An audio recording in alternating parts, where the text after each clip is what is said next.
Boa noite, meus irmãos.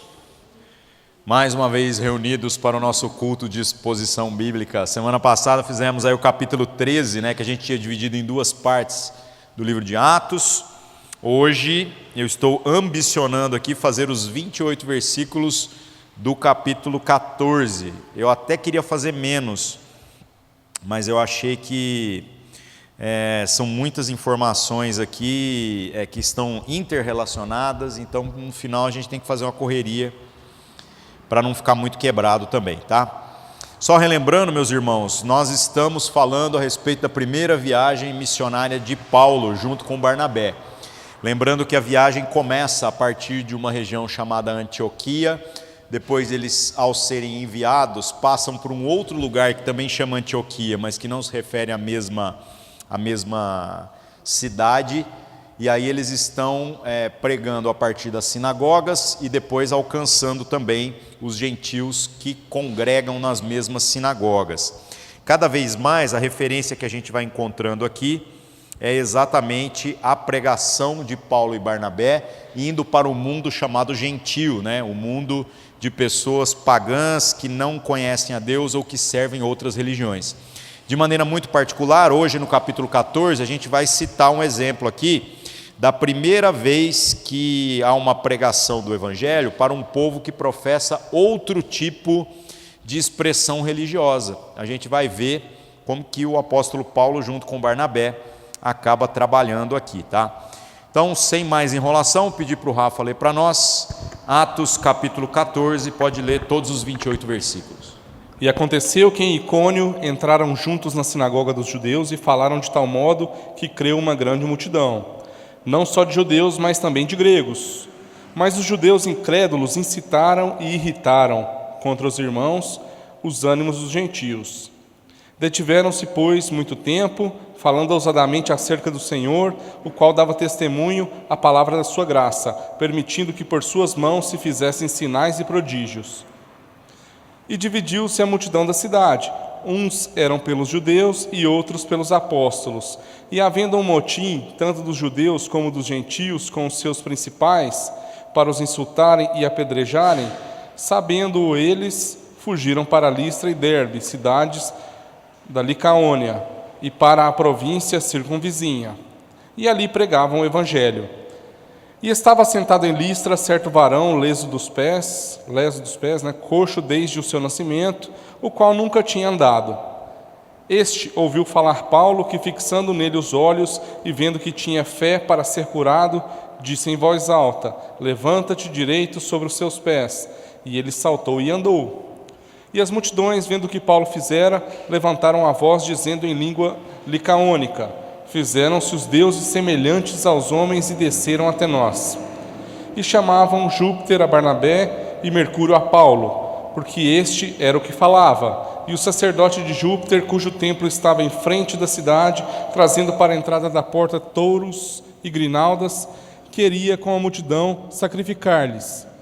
Ouvindo, porém, isso, os apóstolos Barnabé e Paulo rasgaram as suas vestes e saltaram para o meio da multidão, clamando e dizendo: varões, por que fazeis essas coisas? Nós também somos homens como vós, sujeitos às mesmas paixões, e vos anunciamos que vos convertais dessas vaidades ao Deus vivo, que fez o céu e a terra e o mar e tudo quanto há neles, o qual, nos tempos passados, deixou andar todos os povos em seus próprios caminhos, contudo, não se deixou a si mesmo sem testemunho, beneficiando-vos lá do céu, dando-vos chuvas e tempos frutíferos, enchendo de mantimento e de alegria o vosso coração. Dizendo isso, com dificuldade, impediram que as multidões lhe sacrificassem. Sobreviveram, porém, uns judeus de Antioquia e de Icônio, que, tendo convencido a multidão, apedrejaram a Paulo e o arrastaram para fora da cidade, cuidando que estava morto. Mas rodeando os discípulos, levantou-se e entrou na cidade. E no dia seguinte saiu com Barnabé para Derbe. E tendo anunciado o evangelho naquela cidade e feito muitos discípulos, voltaram para Listra, e Icônio e Antioquia, confirmando o ânimo dos discípulos, exortando-os a permanecer na fé, pois que por muitas tribulações nos importa entrar no reino de Deus. E havendo-lhes por comum consentimento eleito anciãos em cada igreja, orando com jejuns, os encomendaram ao Senhor, em quem haviam crido. Passando depois por Pisídia, dirigiram-se a Panfilha, e tendo anunciado a palavra em Perge, desceram a Atália, e dali navegaram para Antioquia, onde tinham sido recomendados à graça de Deus para a obra que já haviam cumprido. E quando chegaram e reuniram a igreja, relataram quão grandes coisas Deus fizera por eles e como abrira aos gentios a porta da fé, e ficaram ali não pouco tempo com os discípulos. Isso daí, muito bom. Vamos lá, irmãos, voltando então no verso 1 do capítulo 14, lembrando que estamos falando aí sobre o apóstolo Paulo e Barnabé, agora já entrando cada vez mais no mundo dito gentil, né? Dentre as pessoas que não professam a fé judaica. Então diz lá no verso 14, aconteceu, no capítulo 1 do verso 14, aconteceu que em Icônio entraram juntos na sinagoga dos judeus e falaram de tal modo que criou uma grande multidão, não só de judeus, mas também de gregos. Mas os judeus incrédulos incitaram e irritaram contra os irmãos os ânimos dos gentios. Icônio, meus irmãos, é uma das cidades que está ali no extremo oriente, né? Então bem para o lado direito de onde eles vieram, de onde eles começam o seu trabalho de evangelização, num distrito chamado Frígia, numa província romana chamada Galácia. Por que isso é relevante para o contexto que a gente está tentando encontrar aqui? Nós, antes de fazermos o livro de Atos, nós falamos sobre Efésios, né? E a cidade de Éfeso é uma dessas cidades onde Paulo estabelece uma igreja e depois, posteriormente, ele envia cartas para fortalecer, corrigir, animar a igreja que está acontecendo ali. Curiosamente, o testemunho que a gente tem desta região, do que nós vamos ler no capítulo 14, se refere a uma das outras cartas, que é a igreja que se reúne dos Gálatas, a igreja da Galácia. Então, a obra de evangelização do apóstolo Paulo e Barnabé, neste capítulo, é sobre como eles começaram a evangelização dessa região. Então, quando você pega lá a carta de Paulo aos Gálatas, ela já está se referindo à igreja que eles estão tendo o privilégio de plantar através da pregação aqui. Então, cada vez mais a gente está vendo eles saindo de perto da Judéia, né, saindo aqui do lado mais do Oriente e caminhando no sentido do Ocidente. Lembrando que a Galácia, né, essa região, já estão cada vez mais perto daquilo que a gente entende pela Grécia nos nossos dias, quase já ali no extremo do Mediterrâneo, quase já chegando na Europa. Então a propagação do Evangelho é uma coisa muito interessante através de uma viagem dessa. A estimativa é que esta viagem, esses 2 capítulos que a gente percorreu, 3 capítulos, acerca desta viagem de Paulo e Barnabé, a estimativa é que tenha durado em torno de 1 ano. A narrativa não é muito precisa, mas se você considerar o testemunho de como a igreja lá da Galácia se tornou importante, a gente vai vendo que o que está descrito até de maneira superficial aqui teve um grande peso na história, né? E como aconteceu também no capítulo anterior, qual que é a estratégia de evangelização? Você fala, vamos procurar uma sinagoga, que é o lugar onde já ensinam a respeito do Deus que os judeus conhecem do Antigo Testamento, e aí chegando lá, no tempo oportuno, a hora que alguém abrir para que outras pessoas compartilhem algum tipo de ensinamento, a gente entra com ensinamento, dizendo que de fato todo o Antigo Testamento está correto, mas que o objetivo das profecias e era o quê? Era Cristo Jesus. E aí eles pregam. Só que o que está acontecendo aqui é que a gente está vendo que, mais uma vez, assim como aconteceu no capítulo anterior, a adesão dos gentios que frequentam a sinagoga, ou seja, os povos não judeus, mas que gostam do Deus dos judeus, né, e são tratados com diferença ali no culto judaico, estas pessoas são os que abraçam de maneira mais enfática a pregação de Paulo e Barnabé, né? Agora, o verso 2 diz que os judeus incrédulos, incrédulo não quer dizer que é um judeu que não crê em Deus, é o judeu incrédulo no sentido daqueles que não creem na pregação deles, né? Esses judeus e incitam todo o povo contra, eles tentam meio que pregar contra todo o trabalho de evangelização que o apóstolo Paulo está fazendo ali, tá? Uma coisa interessante que a gente vai ver no verso seguinte agora, verso 3, é que este processo dos judeus rejeitarem a obra de evangelização que está acontecendo através de Paulo e de Barnabé, dá para eles um certo tempo para trabalhar, né? Então, verso 3 diz assim: detiveram-se, pois, muito tempo, falando ousadamente acerca do Senhor, o qual dava testemunho à palavra da sua graça, permitindo que por suas mãos se fizessem sinais e prodígios. Então é difícil a gente ler o texto e estabelecer cronogramas, porque diz que eles chegaram lá, depois diz que o povo foi incitado contra os dois apóstolos, os dois discípulos de Jesus, mas no final das contas fala que eles pregaram muito tempo.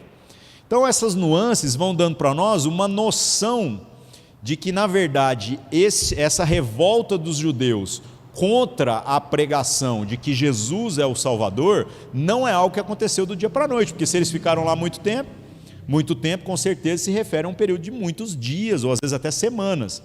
Isso quer dizer que enquanto eles estavam pregando contra a pregação dos discípulos, os discípulos aproveitaram e foram trabalhando, foram evangelizando cada vez mais, foram pregando cada vez mais pessoas.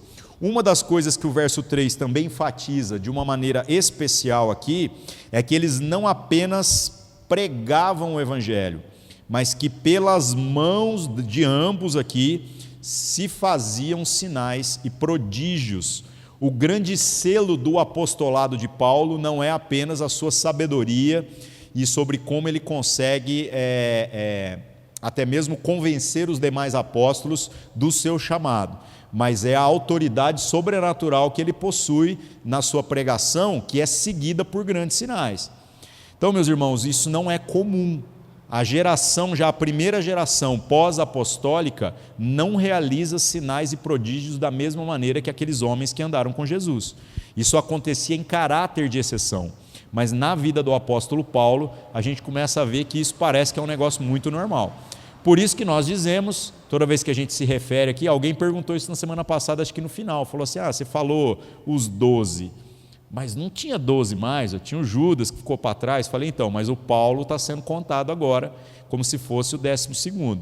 Lembrando que o Tiago já morreu 2, 3 capítulos para trás, então agora voltou a ser 11 de qualquer jeito. Daqui para frente o número de apóstolos vai só diminuindo, viu, gente? Até chegar em 0, tá? Então, se alguém perguntar assim, mas e os apóstolos de hoje? Vale a regra, apóstolo bom é apóstolo morto, tá? Então, se você vê algum vivo aí, é zumbi, atire nele para matar. Verso 4: dividiu-se a multidão da cidade, e uns eram pelos judeus, e outros pelos apóstolos. E havendo um motim, tanto dos judeus como dos gentios, com os seus principais, para os insultarem e apedrejarem. Vamos parar por aqui, antes da gente continuar a frase. Então, essa revolta dos judeus ali, tentando pregar contra a pregação dos apóstolos, fez com que houvesse um grande motim perante as autoridades. Os caras não apenas estavam indo lá e apertando a liderança, as autoridades da cidade. Havia 2 grupos apertando a liderança da cidade. Então eu fico imaginando o seguinte: como é que 2 homens chegam numa cidade? É óbvio, irmãos, que o conceito de cidade aqui é muito diferente do nosso conceito, né? A gente falou nos capítulos anteriores, no começo do livro de Atos, que a cidade de Jerusalém tinha 25 mil habitantes, é uma cidade pequena, né? Então, obviamente, essas cidades aqui, nós estamos falando de cidades muito pequenas, nós estamos falando de regiões muito pequenas. Mas mesmo assim, como pode chegar 2 homens, ainda que a cidade tivesse, 10 mil habitantes, e 2 homens inflamar a cidade desse jeito só através da pregação? Essa é a grande habilidade deles aqui, né? E o apóstolo Paulo, o que é interessante na sua pregação, é que a gente vai vendo que ele gosta de ir no lugar certo, de maneira incisiva, começar a plantar ideias. Vocês vão ver que mais para frente, em outra ocasião, em que eles se separam ao longo da viagem, ele não espera os irmãos para começar a obra, não. Ele literalmente viu uma oportunidade e ele já começava a pregar. A hora que os demais apóstolos chegavam para fazer o trabalho que eles acordaram de fazer juntos, a cidade já estava toda inflamada, né? Então essa é uma habilidade de viver no meio do povo e de pregar ousadamente a ponto de fazer com que as pessoas tomassem partido naquela pregação, ou a favor ou contra. O que acontece aqui nesse versículo é que diz que a multidão da cidade se dividiu. E ao se dividir, ambos os grupos se portam ali perante as autoridades, uns clamando para que eles fossem expulsos e outros clamando que não, deixa eles aí, deixa eles pregarem, nós nos interessamos pela mensagem que eles trazem, né? Agora, o que acontece? Acontece que os dois, sabendo do que está acontecendo, a gente vê aqui no verso 6, perceberam que seria oportuno dar no pé ali rapidinho, ir embora antes de que o negócio apertasse. Então, verso 6, sabendo eles, fugiram para Listra e Derbe, cidades da Licaônia, e para a província circunvizinha. Então os dois resolveram fugir da região, resolveram sair dali rápido para que eles não se envolvessem em nenhuma confusão. No entanto, meus irmãos, o testemunho que a gente vai ver daqui para frente é de que a confusão os persegue. Em todo lugar que eles chegavam, o que acontecia é que os judeus se levantavam contra e em muitos lugares eles foram perseguidos mesmo. A perseguição faz parte da vida de um cristão no primeiro século. E, de certo modo, isso foi saudável demais para a igreja. Nos nossos dias, o que a gente está experimentando? Muitas pessoas que professam a fé em Cristo Jesus de uma maneira muito superficial. Não custa para elas o ter que ser coerente com a fé que professa. E como isso é preocupante. Agora, em países onde a fé em Cristo Jesus sofre perseguição, curiosamente nós temos um comprometimento dos cristãos com essa fé muito mais interessante do que em lugares onde a fé é livre. Alguns poderiam dizer assim, então vamos orar para vir perseguição? De jeito nenhum, né, irmãos? A gente devia orar para vir vergonha na nossa cara, para a gente não precisar de uma perseguição para começar a separar aqueles que são de Deus daqueles que não são. Bom, verso 7, e ali pregavam o evangelho, né? Ali nessa região onde eles foram colocados. Verso 8, e estava assentado em Listra certo varão leso dos pés, né? O cara que tinha um problema no pé, coxo desde o ventre de sua mãe, o qual nunca tinha andado. E este ouviu falar Paulo, que fixando nele os olhos e vendo que tinha fé para ser curado, disse em voz alta, levanta-te direito sobre os teus pés. E ele saltou e andou. Então a gente falou aqui sobre esse testemunho específico dessa cura que Paulo ministra, né? E esse testemunho, meus irmãos, como eu falei, é o grande cartão de visitas aí, de apresentação de Paulo, que endossa a sua autoridade. Eu só queria fazer um outro comentário aqui, onde a gente pega e vê uma coisa aqui um pouco curiosa, né? A cronologia do que Lucas, que escreveu o livro de Atos, está contando para nós aqui, ela é uma cronologia imprecisa mesmo, porque a gente tem que lembrar que esse livro não foi escrito para nós, esse livro foi escrito para ser lido por uma pessoa contemporânea à época.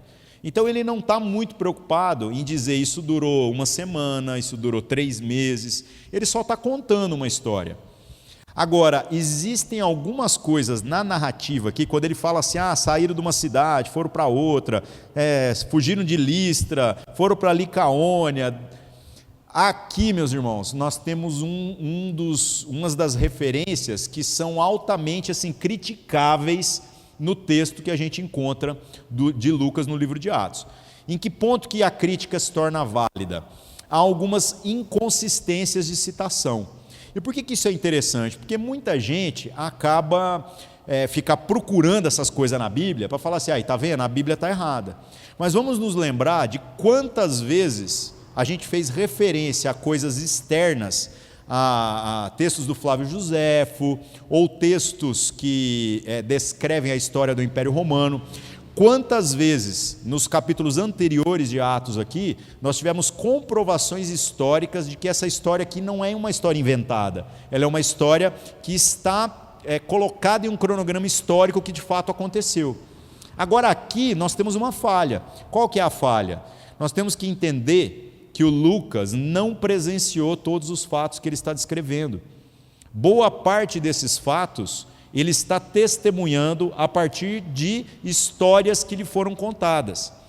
Então, algumas referências no capítulo 14, de eles saíram dessa região e foram para aquela, não batem com a geografia da época. Por que não bate? Pode ter sido um erro na hora de escrever, ou pode ter sido uma ignorância mesmo, no sentido de alguém que nunca tendo viajado para aquela região, simplesmente inverteu a ordem das cidades. Isso é algo perfeitamente aceitável. Compromete o texto? De maneira nenhuma. E se a gente parar para pensar, a igreja nos primeiros séculos, sabendo dessas inconsistências, sabendo de um erro dessa natureza, poderia ter corrigido isso, mas não corrigiram, porque eles viam a sinceridade daquilo que foi escrito. É tipo você tentar descrever o caminho daqui para Brasília e botar Catalão antes de Araguari. Está errado, mas é um erro que compromete a história da viagem? Não, porque é só o caminho.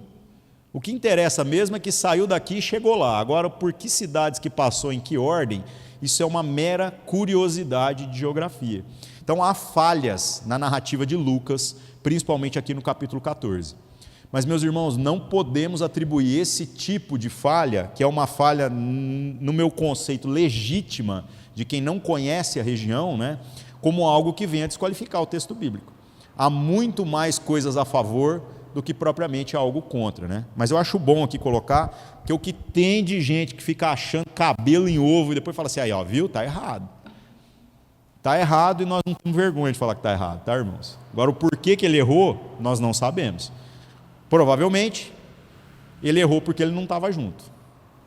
Que ele não estava junto, eu tenho certeza, não estou dizendo, mas provavelmente o erro foi esse.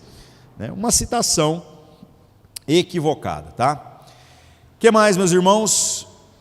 Verso 11, o que acontece? O Paulo cura este homem de nascença, lembrando que eles estão numa região chamada Licaônia, e aí então aqui acontece uma coisa interessante.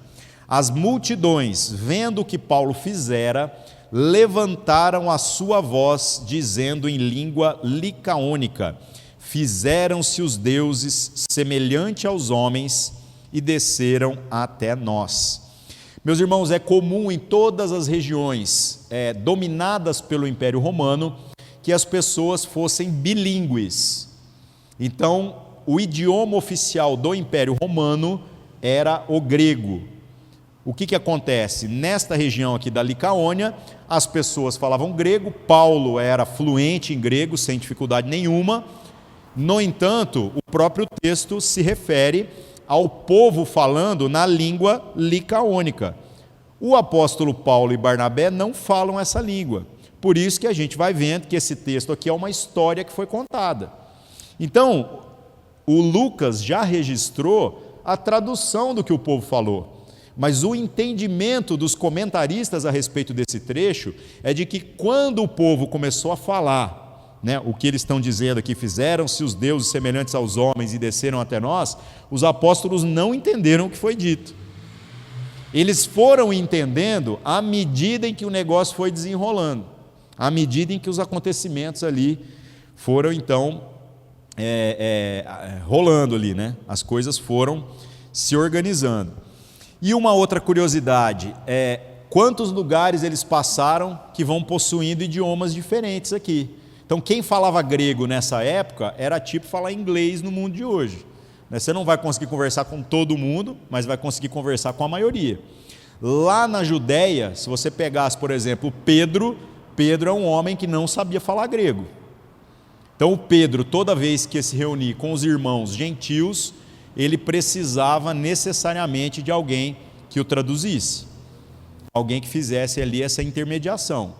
Porque o grego, ele era oficial do império, mas o Pedro não é um homem experimentado no estudo, ele é um homem leigo, entre aspas.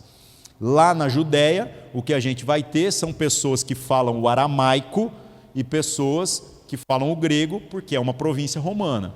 Aqui nesse lugar falam a língua licaônica e falam grego. É um desafio para o Evangelho essa questão da propagação das mensagens, uma vez que em cada região que você vai tem um idioma diferente. E é exatamente por esta razão, meus irmãos, que o Novo Testamento foi escrito em grego. Os caras, ao invés de escrever em aramaico, falou assim: rapaz, vamos escrever esse negócio em grego, que aí o negócio vai resolver. O único livro que há algum questionamento nesse sentido, há algumas dúvidas, né? Se eu não me engano, o Evangelho de Mateus possa ter sido escrito em aramaico e posteriormente ter sido convertido para o grego, mas mesmo assim nós não temos certeza. O Antigo Testamento, as versões que nós carregamos, são traduções também feitas a partir da Septuaginta. A Septuaginta, já que o grego se tornou a língua comum no mundo, os próprios judeus reuniram ali sábios de cada uma das 12 tribos e eles traduziram do hebraico para o grego o Antigo Testamento. Só que o judeu, tudo que ele faz envolve uma certa mística ali, né? Eles falam que, gente, tradução é sempre adaptação. Não tem como você fazer uma tradução de uma língua para outra e falar assim, não, ficou tão bom quanto, né? Mas os judeus têm lá o seu jeito de fazer. Eles falam que a Septuaginta, que é a tradução do hebraico para o grego, é tão boa que a impressão que dá é que Deus colocou a mão sobre os homens para que eles fizessem a tradução. E de fato ela é tão respeitada entre os judeus que as traduções que a gente possui para o Antigo Testamento nosso, a maioria delas vem da Septuaginta. Muito legal isso. Então quem aprender grego, meus irmãos, dá para ler boa parte dos originais, aí praticamente a Bíblia inteira, né? Se o cara quiser ir muito no rigor da palavra, aí você vai ter que aprender hebraico para poder estudar os textos do original, antes de qualquer outra coisa, tá? Bom, vamos lá. O que aconteceu então? Verso 11, o povo disse, né? Fizeram-se os deuses semelhantes aos homens e desceram até nós. Verso 12, aqui tem uma coisa muito curiosa também. E chamavam Júpiter a Barnabé e Mercúrio a Paulo, porque era este o que falava. Gente, no panteão grego, né, o maior deus de todos era Zeus. E o mensageiro de Zeus era o Hermes. Só que, embora estes nomes são os nomes que provavelmente estavam usados ali, nas traduções que nós possuímos na nossa Bíblia, o nome já está latinizado. A gente não tem a versão do grego, a gente tem a versão já dos nomes em latim. Então, os nomes latinizados, o que aconteceu? Literalmente virou o Júpiter, que é o Zeus, virou Júpiter, atribuído ao Barnabé, né? E o Hermes virou quem aqui? O Mercúrio, que foi atribuído ao Paulo. É engraçado esse negócio, porque a gente vê que quem está operando os milagres através da palavra é Paulo, mas na hora deles atribuírem quem é quem, eles colocaram como Deus superior o Barnabé. E o mensageiro desse Deus, o Paulo, porque o Paulo era o que falava, enquanto o Barnabé só ficava na miúda ali, só falando um amém, né? Pensa que coisa curiosa. O que eu acho também interessante nesse negócio? Se você olhar os nomes em grego e não na versão latina, que está aqui no livro de Atos descrito, você vai ver que a Paulo é atribuída a ideia do nome Hermes, né, que é o mensageiro de Zeus. E da ideia do nome Hermes vem a expressão hermenêutica, que é a ciência da interpretação de textos, da comunicação dos textos. Por que isso é interessante? Porque nos nossos dias nós vivemos uma obsessão da galera com relação a esse lance da hermenêutica. Mas a própria lógica da construção hermenêutica, ela é fruto da cultura dos gregos. Ela é algo que foi meio que inserido dentro da nossa perspectiva de enxergar a Escritura. Eu estou falando isso, meus irmãos, porque eu acho que nós ocidentais, desprezamos a questão do Espírito, no sentido, eu não estou falando místico do Espírito Santo apenas assim, mas eu estou falando assim, da intenção verdadeiramente espiritual de encontrar a verdade de Deus na palavra. Por que nós desprezamos isso? Porque a gente é obcecado com essa ciência que é dos gregos, que vem ali junto com a filosofia da hermenêutica, dessa comunicação da verdade atrelada ao texto. É bom isso? É bom, porque a gente se mantém fiel àquilo que o texto traz para nós. Mas, por outro lado, será que nós estamos desprezando que uma pessoa que tenha pouco estudo, essa pessoa pode, por uma virtude do Espírito Santo, ainda assim ser absolutamente preciso na comunicação do Evangelho? Nos nossos dias, muitas pessoas dizem assim, para uma pessoa se tornar um grande pregador, o que ele tem que fazer? Aí tem que fazer um seminário, aí tem que fazer uma pós, aí tem que fazer não sei o que lá. Eu falo, gente, mas os apóstolos não fizeram nada disso. E, no entanto, foram estes homens que fizeram com que o Evangelho alcançasse todo mundo. Jesus também não estudou nenhuma dessas coisas dentro dessa perspectiva que a gente tem nos nossos dias. E, no entanto, no estudo que ele teve ali ordinário, como uma criança judia qualquer, né, ele surpreendia até mesmo os mestres judeus com as perguntas que fazia, com os questionamentos. Então, meus irmãos, eu acho que a gente não pode pensar que tudo é apenas uma ciência. O Espírito Santo fala. É óbvio que o rigor do bom senso, o uso da racionalidade na leitura do texto, ajuda demais. É bom aprender a ler as coisas direito. Mas eu gosto de dizer para as pessoas o seguinte: não há estudo sobre a face da terra que vai te tornar um leitor habilidoso da Bíblia. O que vai trazer a verdadeira habilidade para que a gente seja convencido, né, do pecado, da justiça e do juízo é a ação do Espírito Santo. Porque as coisas mais importantes não dá para explicar, as coisas mais importantes precisam ser reveladas. E aqui a gente está vendo que os caras achavam que não, que o Hermes, que é aquele que está trazendo a explicação, né, dentro desse modelo grego da coisa trabalhar, é o que realmente importa. Eles tinham culto a esse mensageiro dos deuses. Verso 13: e o sacerdote de Júpiter, cujo templo estava em frente à cidade, trazendo para a entrada da porta touros e grinaldas, queria com a multidão sacrificar-lhes. A ideia aqui de portas, meus irmãos, essa ideia aqui, quando fala o templo em frente à cidade, provavelmente o templo é fora da cidade. Então, quando fala em frente, eles estão bem ali na saída da cidade. Nessa ocasião é que os apóstolos devem ter percebido o que estava acontecendo, porque até então eles estão acompanhando aquele povo, vendo aquele alvoroço, cada um falando uma coisa diferente, numa língua estranha que eles não conhecem, numa língua que eles não compreendem, mas aí ali na ocasião, eles que estão sendo todos honrados e tratados como pessoas especiais enquanto ministram cura ali sobre os doentes, naquela circunstância eles viram o que está acontecendo. Os caras estão tratando a gente achando que nós somos alguma coisa. O que aqui a gente vai ver uma quebra de paradigma? Até aqui, todo o modelo de evangelização que a gente viu para trás envolve a pregação para judeus ou para gentios piedosos, que a gente falou no capítulo passado. O que seria esse gentio piedoso, né? É alguém que não é judeu, mas que está frequentando a sinagoga por ter se convertido ao Deus dos judeus, embora a conversão não é completa. Essas pessoas não vão seguir todos os mandamentos. Eles vão seguir só os mandamentos de Noé lá. É uma gambiarra teológica que eles fizeram para que essas pessoas pudessem servir ao mesmo Deus. Agora aqui, o Paulo e Barnabé, eles estão pregando para pessoas que professam outros deuses. Então é a primeira vez que a evangelização vai alcançar povos pagãos que são verdadeiramente pagãos. Gente que não conhece nem o Deus dos judeus ou não o reconhece como Deus. E o que eu queria chamar a atenção a respeito disso é sobre como que Paulo faz esse negócio aqui. Nos nossos dias, parece que a gente perdeu um pouco da sensibilidade na hora de pregar o evangelho. Eu fico vendo muita gente que é muito 8 ou 80, sabe?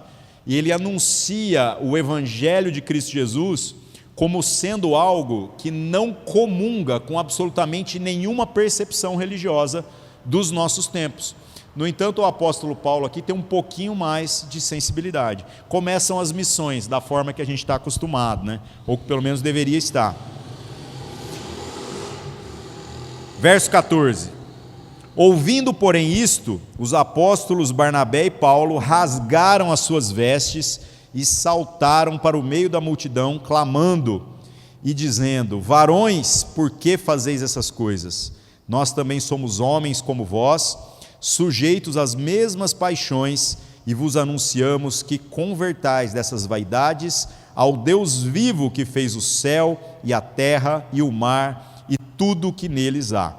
Então, gente, primeira atitude deles, quando viram o que estava acontecendo, fizeram algo muito típico da época e que a gente vê como uma prática comum desde o Antigo Testamento.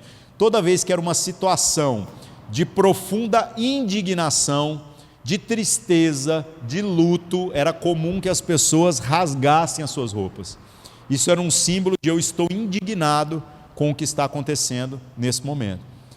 Então, já que eles estão vendo o povo falando em outras línguas, eles pularam ali no meio e rasgaram as roupas deles, né? E falando em grego, para que os demais pudessem compreender, disseram claramente: nós somos iguais a você. Como que vocês vão aqui querer sacrificar para a gente? Isso não faz sentido nenhum, né? Isso não faz sentido. Vocês estão dando honra para as pessoas erradas. Só que aí você vai vendo como Paulo faz uma ponte aqui entre aquilo que é a percepção religiosa desse povo e o evangelho que ele vem para pregar. Então ele fala, né, que eles vieram para anunciar uma mensagem de que essas pessoas devem se converter ao Deus vivo. Só que aí, quando ele vai falar a respeito desse Deus vivo, ele começa a usar um discurso aqui que nós posteriormente categorizamos como uma linha teológica chamada teologia natural. A teologia natural é a capacidade das pessoas de perceberem o divino sem necessariamente precisarem de uma revelação. Então existe muita gente, acho que todos nós devemos conhecer alguém, né? Que fica assim, vai ver uma cachoeira muito doida lá e fala assim: rapaz, eu vejo Deus aqui, né? Isso é óbvio, né? Toda criação louva a Deus, mas nós não estamos pregando apenas esse tipo de superficialidade com Deus. Nós estamos falando a respeito da plenitude da revelação que está na pessoa de Cristo Jesus.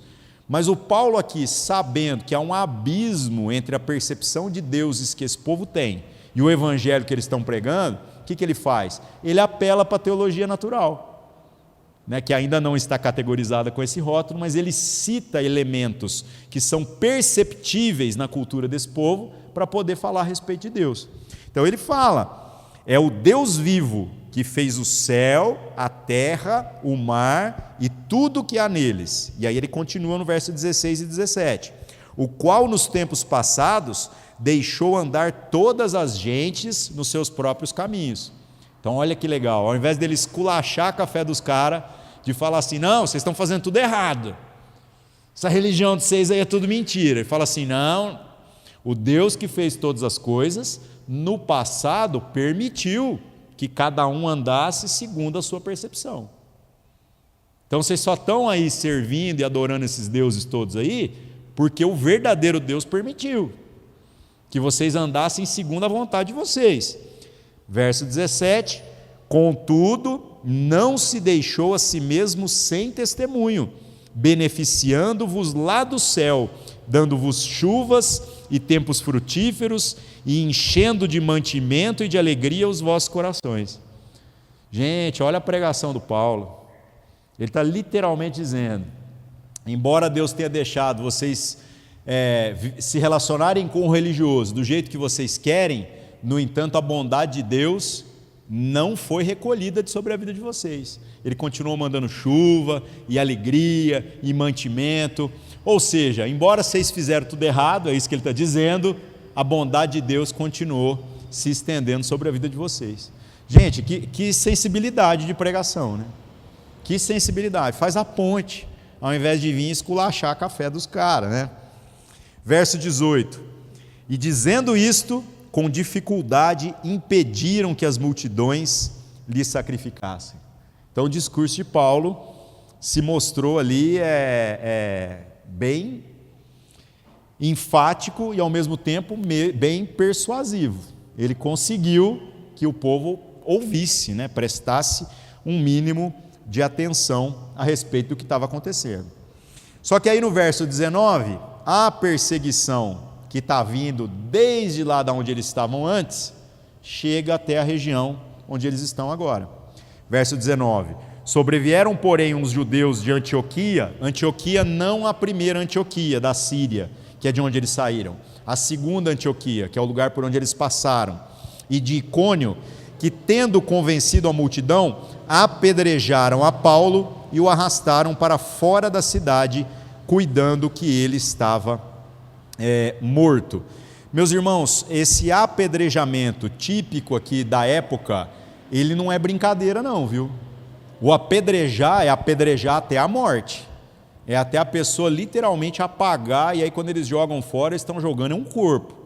Então, o fato de Paulo sobreviver a esse apedrejamento já é algo de natureza sobrenatural. Mas por outro lado, a gente tem uma referência em Gálatas, lembrando que a gente está na região da Galácia, Gálatas, capítulo 6, verso 17, onde o próprio apóstolo Paulo, falando sobre o seu testemunho, cita uma expressão que pode estar dando para nós algumas dicas do que aconteceu aqui. Ele diz assim, né, eu carrego as marcas do Senhor Jesus sobre mim. Então a pergunta é, será que esse apedrejamento deixou sobre ele cicatrizes? É muito provável. Então quando ele está falando das marcas, não é apenas algo de natureza espiritual. O cara que foi apedrejado, e ele deve ter ficado assim, a capa do Batman mesmo. O cara deve ter ficado tudo regaçado de pedrada.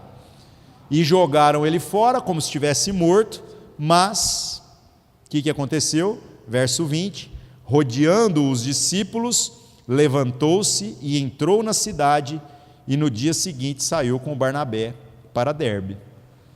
Então o Paulo levanta, e no dia seguinte ele está pronto já até para viajar, para sair de uma região e ir para outra. Lembrando que as viagens aqui, né, meus irmãos, ou é de navio, ou é de algum tipo de animal, mas a maior parte aqui é a pé mesmo. Então esse levantar de Paulo é de natureza sobrenatural. Verso 21, e tendo anunciado o evangelho naquela cidade e feito muitos discípulos, voltaram para Listra e Icônio e Antioquia. Essa Antioquia não é a primeira, essa Antioquia é a do caminho, eles passaram na ida, agora eles estão passando na volta, estão trilhando o caminho de volta para onde eles saíram, né? E o legal aqui é que diz que eles fizeram muitos discípulos. O que a gente vai ver daqui para frente é o estabelecimento das igrejas na sua forma mais organizada. Muita gente nos nossos dias também tem uma aversão a esse conceito de organização. Tem gente que fala assim, não, eu amo Jesus, eu amo a igreja, mas eu não gosto desse negócio de organização. Porque isso aí foi um negócio criado por Roma. Meus irmãos, eu entendo o seguinte, marcou horário ou marcou lugar, já organizou, é um mínimo de organização.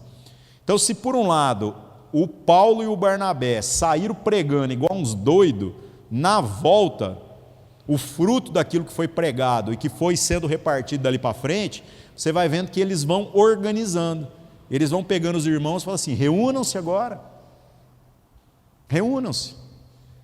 Então não vivam sozinhos, cuidem uns dos outros, continuem pregando o evangelho, celebrem o culto a Deus, façam todas as coisas, mas da forma correta. E é o testemunho que a gente tem aqui. Verso 22, confirmando o ânimo dos discípulos, exortando-os a permanecer na fé, pois que por muitas tribulações nos importa entrar no reino de Deus. Então ele está falando do reino de Deus escatológico, né? O reino de Deus místico, lá do final. Não é o fazer parte da igreja, mas basicamente Paulo está preparando essas pessoas para uma realidade. Ser discípulo de Jesus faz com que muitas tribulações se tornem inevitáveis. Nessa época aqui então, né, meus irmãos, mais do que nunca. A vida de um cristão nessa época não é uma vida muito longa, não. Muitas pessoas, à medida em que a perseguição veio, e veio forte, muitas pessoas morreram por causa da fé que professavam. Então o Paulo aqui anunciou, sem medo de ser feliz, dizendo tudo que precisava ser dito. E no verso 23 vem a organização que eu falei.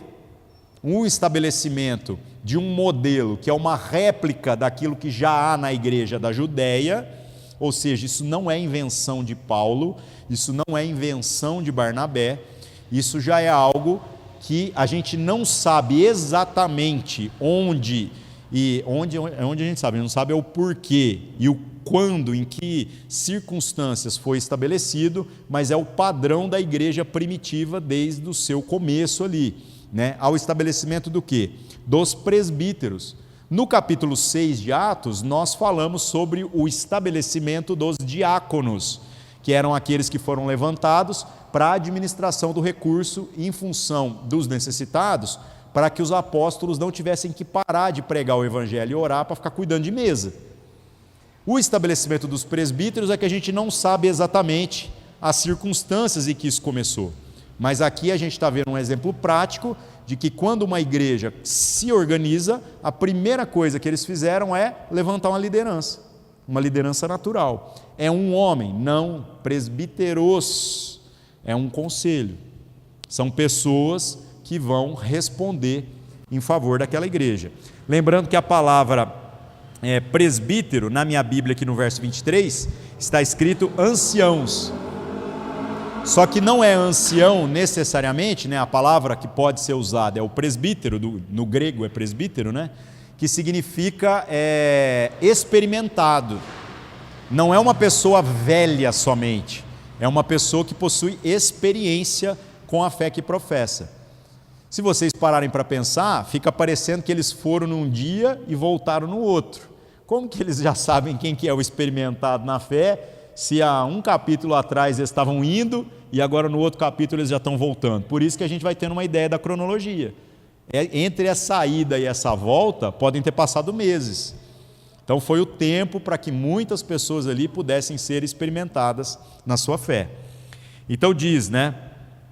Verso 23: e havendo-lhe por comum consentimento eleito anciões em cada igreja, orando com jejuns, os encomendaram ao Senhor em quem haviam crido. Então levantaram os presbíteros, os anciãos, em cada uma daquela igreja ali.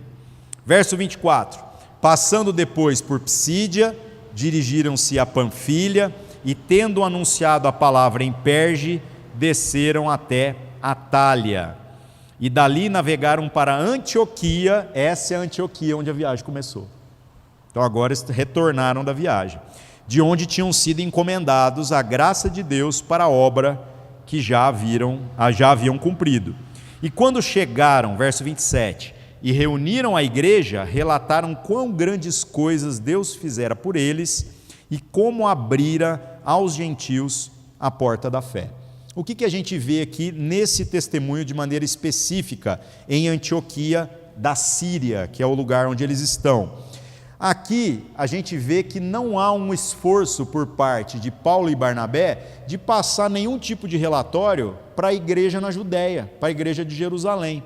O que revela para nós um fato extremamente importante na maneira pela qual as igrejas se estabeleceram.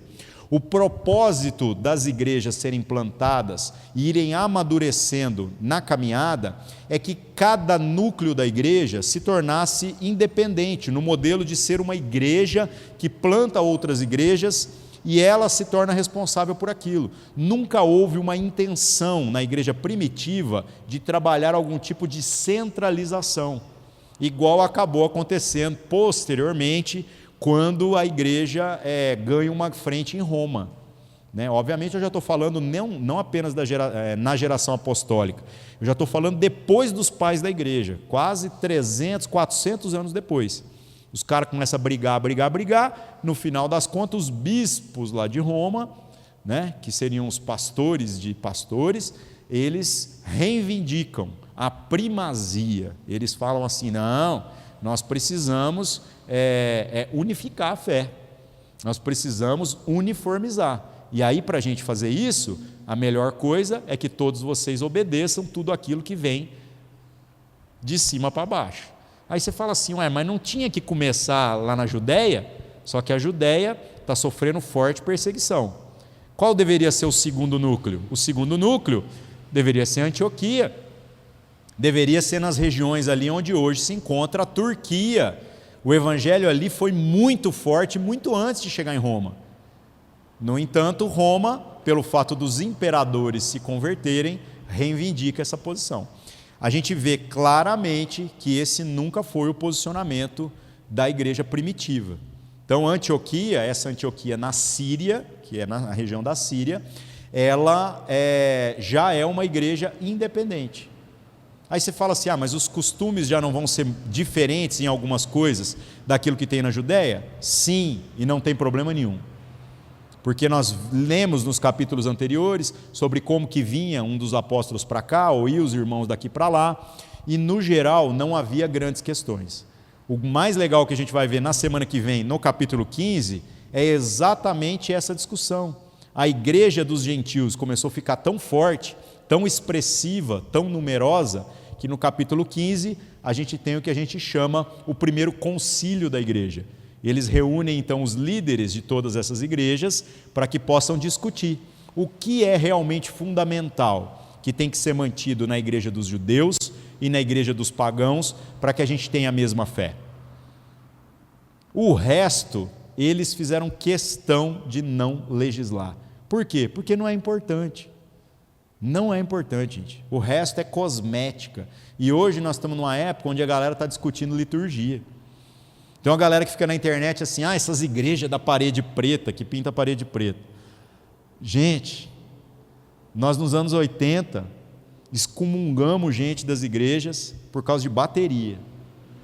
E hoje não tem uma igreja evangélica sobre a face da terra no nosso mundo ocidental que não tenha bateria. Agora nós estamos procurando outra coisa para a gente fazer separação entre pessoas. Então, na boa, pode pintar a parede de preto, de rosa, de azul. Que bobagem. É melhor que a gente aprenda a manter a unidade da fé nas coisas que são realmente fundamentais. E para encerrar aqui, verso 28, ficaram ali não pouco tempo com os discípulos. Então, se a estimativa da viagem, ida e volta, foi 1 ano, é bem provável que eles, quando voltaram, ainda deram testemunho na cidade de Antioquia acerca de tudo aquilo que eles viram, mais 1 ano. Depois disso, o que acontece? O concílio que eu falei para vocês, vão lá para Jerusalém, discute com os irmãos. Meus irmãos, tudo é longe, tudo leva tempo. A gente vai virando as páginas aqui, parece que é de um dia para o outro, né? Mas são meses, são anos. E depois a gente vê o evangelho ainda avançando mais através das próximas viagens que o apóstolo Paulo faz. Então é genial aqui, né? É de uma expansão assim, intencional, mas ao mesmo tempo que não é barata, que custa muito. Custa perseguição, custa apedrejamento, custa até mesmo pressões institucionais dos governos para que eles não estivessem entrando em algumas cidades. Que a gente possa orar a Deus aí para que nos nossos tempos, que está tão fácil ser cristão, não tem ninguém pegando no pé da gente, literalmente, né? Estão pegando só nos nossos valores, mas não necessariamente ninguém vai te apedrejar por ser cristão. Que a gente possa ter coerência, que a gente possa fazer como esses homens fizeram, colocar minhoca na cabeça dos outros, ter um testemunho de fé tão forte, mas tão forte, que quem fica em dúvida é o outro, e não a gente, como infelizmente está acontecendo nos nossos dias. Amém? Vamos orar. Senhor nosso Deus, em nome de Cristo Jesus, obrigado mais uma vez pelo privilégio de meditarmos na sua palavra. Que o Senhor nos dê aí sabedoria, Pai, para que possamos ser esses homens e mulheres que vivem essa fé que contagia mesmo, essa fé que tira a certeza daqueles que achavam que te conheciam sem conhecer a plenitude da revelação que está na pessoa de Jesus.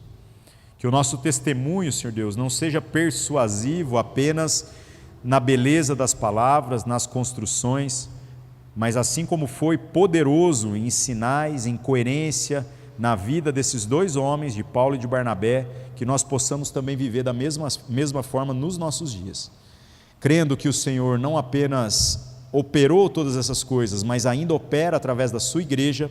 Usa a nossa vida, Senhor, em nome de Cristo Jesus. Amém.